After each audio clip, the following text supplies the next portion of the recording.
Welcome to week 3 of the course.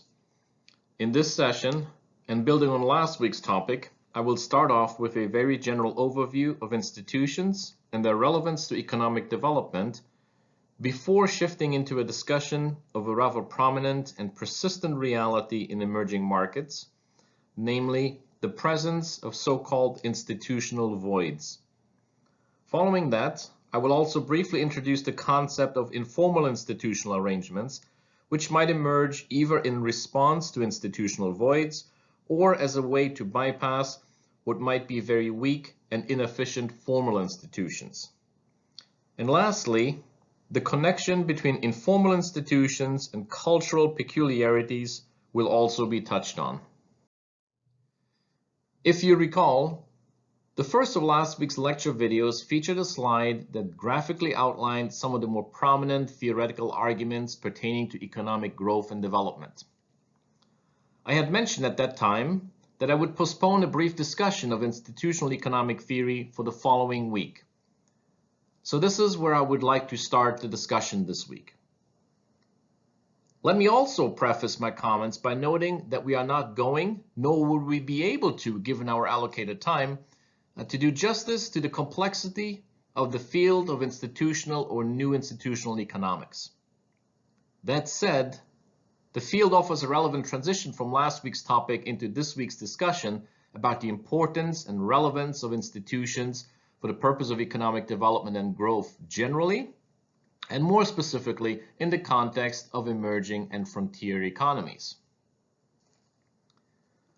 Oliver Williamson, one of the intellectual founding fathers of new institutional economics, noted in a 2000 publication, quote, "New institutional economists are the blue-collar guys with a hearty appetite for reality," end quote.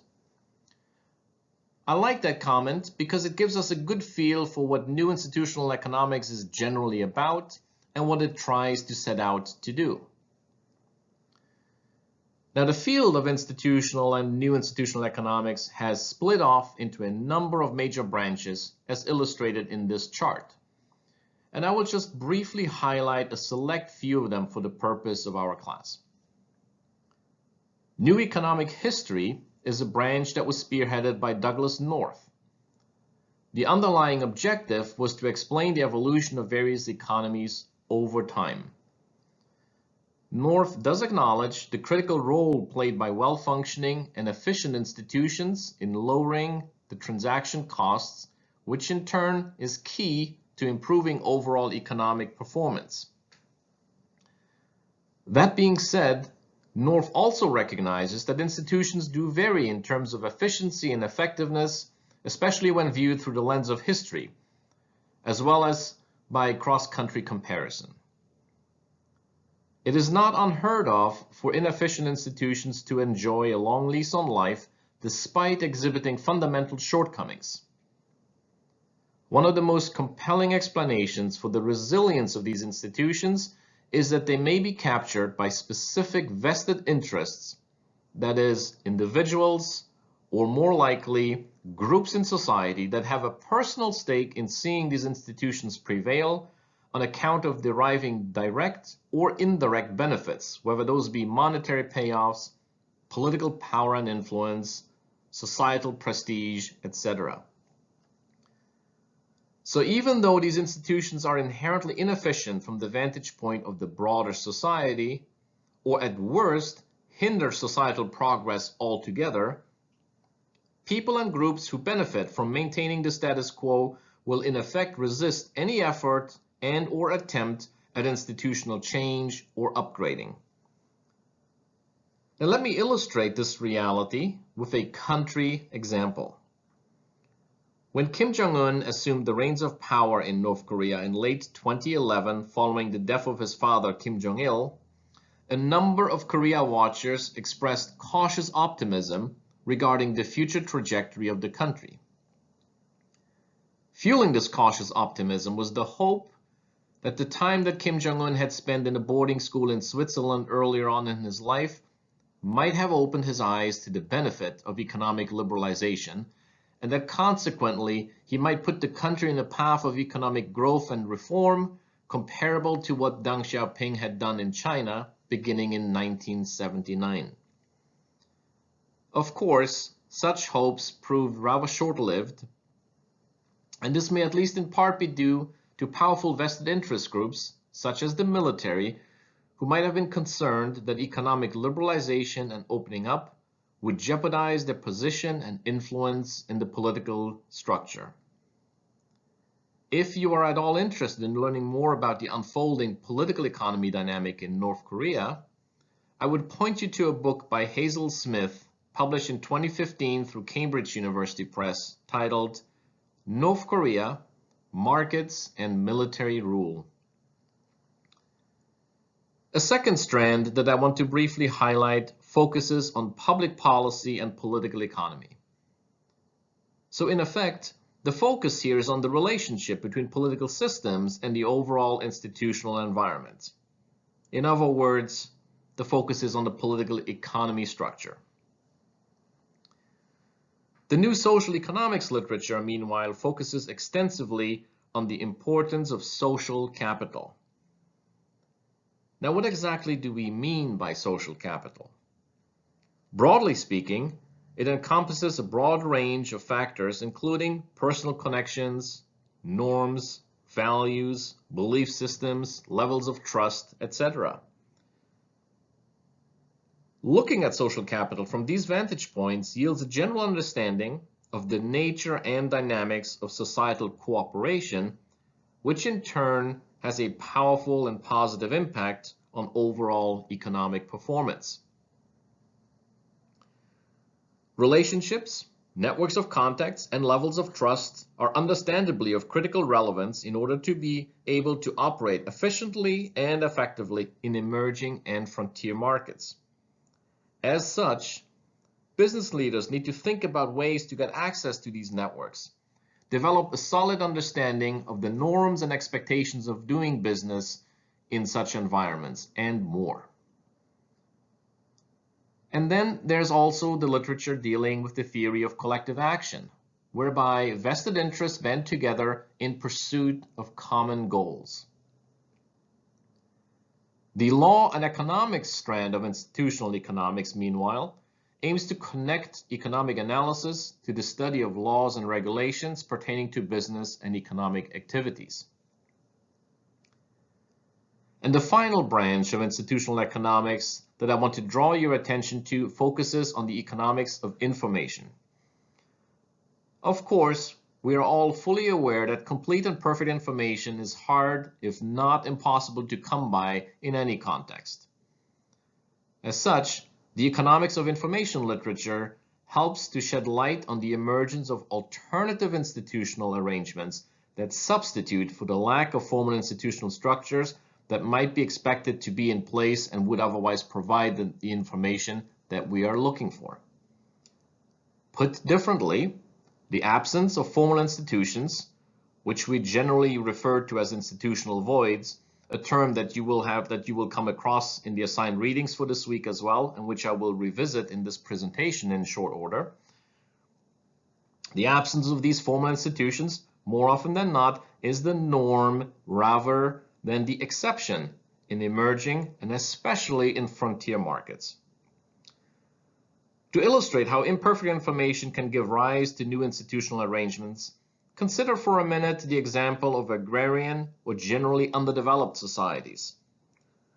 Some scholars have looked into how imperfect information has given rise to agrarian institutional structures and arrangements that could effectively compensate for institutional voids related to such things as credit and/or insurance markets, for example. In fact, it is not at all uncommon for people and societies to adopt a creative and entrepreneurial mindset and set up institutional arrangements to counter the realities of institutional weaknesses, widespread inefficiency, and pervasive risk. Following this very quick and rather simple overview of institutional and new institutional economics, the fundamental learning point that I would like to stress for the purpose of our discussion is that the presence, or for that matter, the absence of institutions has clear and tangible implications for socioeconomic and sociopolitical development. Strong economic growth and development can only truly be sustained on the back of strong institutions. So you might wonder, what in particular makes strong institutions indispensable to sustain the economic growth and development of a country? Well, to begin with, strong institutions inject more stability and predictability and thus help manage, minimize, even if not fully mitigate, both tangible and intangible risk factors, while at the same time raising incentives to save and invest. To be sure, some level of risk will always remain, but at least the presence of strong institutions provides a general sense of security, as you can draw a certain degree of comfort from the fact that there is at least some avenue of redress and recourse. Also, the more developed the institutions, the safer the economic and investment environment. In the specific context of economic growth and development, it is furthermore important to nurture an environment defined by strong enforcement and property rights and contracts, because such features are indispensable to sustaining dynamic economic growth. Indeed, credible enforcement of intellectual property rights and contracts will invariably encourage increased levels of entrepreneurial activity, attract more investments, and fuel innovation. It's easy to see why this is the case. After all, what incentive, if any, would individuals or businesses have to be entrepreneurial in emerging or frontier markets with weakly developed institutional structures, only to see their ideas and efforts potentially being wrongfully appropriated, if not outright stolen, from them?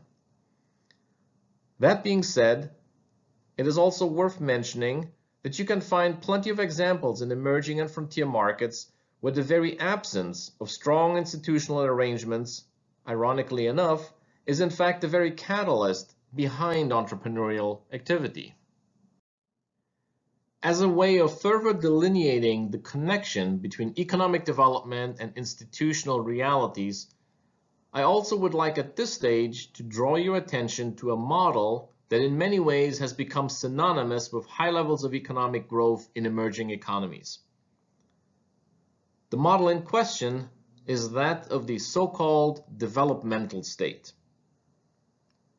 The developmental state model rose to prominence in the 1960s, coinciding with the rise of post-war industrialization in East Asia, which began in Japan and subsequently spilled over to South Korea, Taiwan, and other economies that have come to be commonly referred to as newly industrializing economies at the time. There exist, of course, numerous definitions as to what a developmental state truly is. The literature on this developmental model is equally voluminous. So, needless to say, our goal here is not to put forward the most authoritative definition. That being said, I am nonetheless offering up one definition, and I'm doing so because it is one that is simple yet elegant and outlines in a rather straightforward way the overall objective of a developmental state. According to the Local Development Research Institute, quote, "A developmental state is one whose ideological underpinnings enable it to act with authority, credibility, and legitimacy in making deliberate and serious attempts to construct and deploy its administrative and political resources to meet the needs of the people and promote human capacities, private investment, and industrialization," end quote.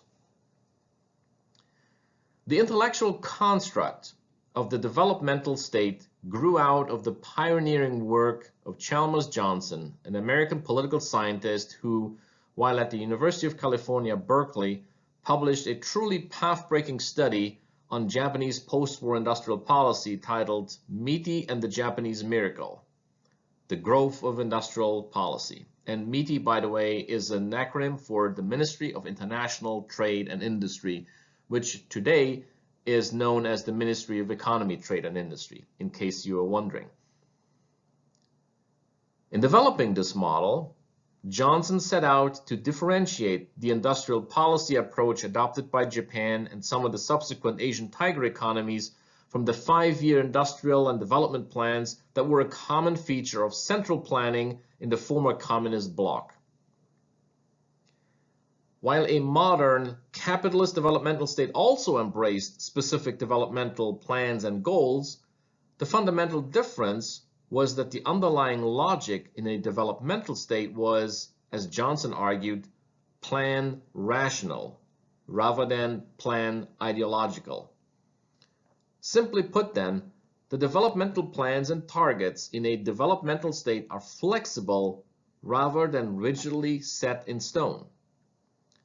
To illustrate this in a rather entertaining and eye-opening manner, let me share a famous story that Ronald Reagan, who was always fond of telling jokes, shared at one point during his presidency in the 1980s, and which nicely captures the adverse consequences of a planned ideological approach. Now, according to the joke, quote, a political commissar went out to one of those state collective farms, and the commissar grabbed the first worker he came to and said, "How are the crops?" "Oh," said the farmer, "the crops have never been better, just wonderful." The commissar said, "How about the potatoes?" And the farmer replied, "Oh, Comrade Commissar, if we could put the potatoes in one pile, they would reach into the heavens and touch the foot of God." And the commissar said, "This is the Soviet Union. There is no God." To which the farmer replied, "That's all right. There are no potatoes." So the moral of the story, as is obvious, is that central planning allowed no room for deviation, however slight, from the actual plan, even if it became painfully obvious that there might be no way to even come close to meeting the stipulated target. However inefficient the plan, and however unfeasible the targets might be, you would not question them, given that they were issued by a higher authority. You would simply embrace the plan and the targets, and if need be, feed highly inflated numbers up the reporting chain to show that you not only met the target, but perhaps even better, you exceeded it, even if you did not even come close to doing so. The obvious result of such plan ideological rigidities then, of course, is structural, economic, and industrial inefficiencies that would ripple through the entire economic system and eventually cause its inevitable collapse.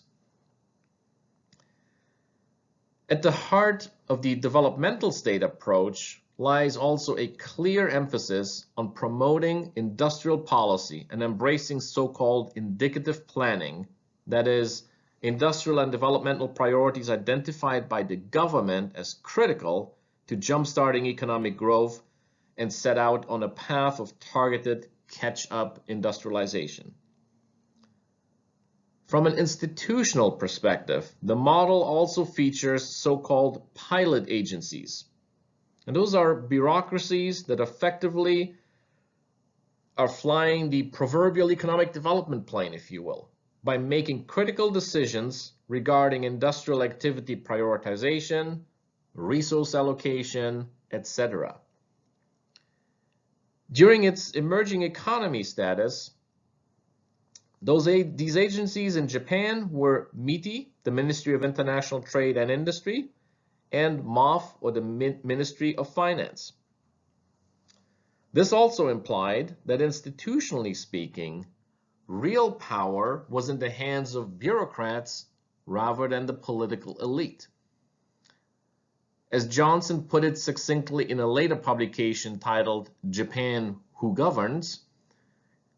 Quote, "The politicians reign, but the bureaucrats rule," end quote.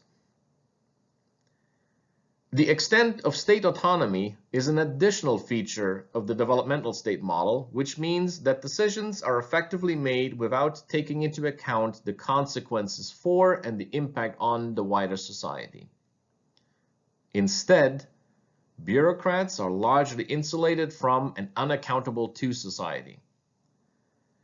This can certainly be a double-edged sword. By not having to contend with the demands and expectations of the wider public, the system allows for efficient and timely implementation of initiatives without the risk of distraction and delay that could result from a more open, transparent, and participatory institutional framework. On the negative side, however, environmental concerns might be ignored, at least in the short to medium term, in favor of development and growth targets that are pursued in the name of catch-up industrialization and, in some cases, even national security enhancement. In the simplest terms, the overall institutional arrangement of a developmental state has been described as constituting a so-called iron triangle, which is composed of three main elements: the bureaucracy, government, and big business.